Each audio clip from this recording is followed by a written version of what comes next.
Сад на вечной мерзлоте. В городе Покровске Хангаласского улуса каждое лето расцветают яблони. Мария Черткова первая занялась посадкой яблонь в суровых якутских условиях. В этом году они зацвели на 2 недели раньше.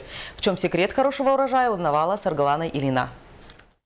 Впервые задумалась о том, чтобы посадить сад молоденькая Маша в суровые послевоенные годы, когда еды не доставало, и девочке очень хотелось вырастить для своих родных съедобные плоды. Она посадила на заваленке растение, которое выросло чахлым и слабым. Тогда и поняла Мария, что нужно учиться для того, чтобы вырастить сад. Создавали, чтобы в Якутии было на земле ланхо, было очень красиво кругом.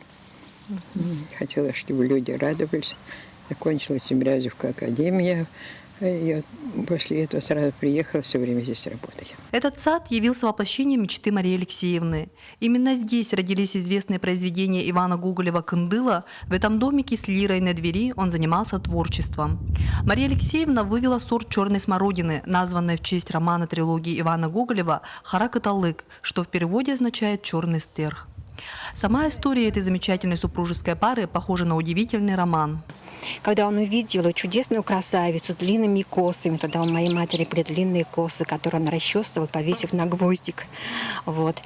И сразу представил всю их жизнь. Это удивительное свойство поэтов – прозорливость.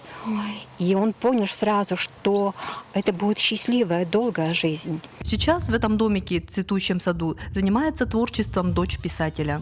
Уже не только с Покровска, но и из Якутска и близлежащих улусов едут люди, чтобы купить и посадить у своего дома кусты смородины, земляники, яблони.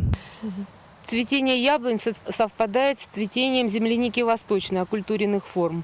И новая селекция у нас, которая ведется уже с самого начала, ведется, очень интересные формы, ремонтантные, которые сейчас началось у них массовое цветение, уже в течение 2 недель происходит цветение, и уже в этот момент можно видеть, как завязались ягоды уже. Лето в этом году наступило раньше на 2 недели. Именно на такой срок раньше двинулся ледоход и зацвела яблоня. Плоды у нее небольшие, но очень полезные, богаты витаминами.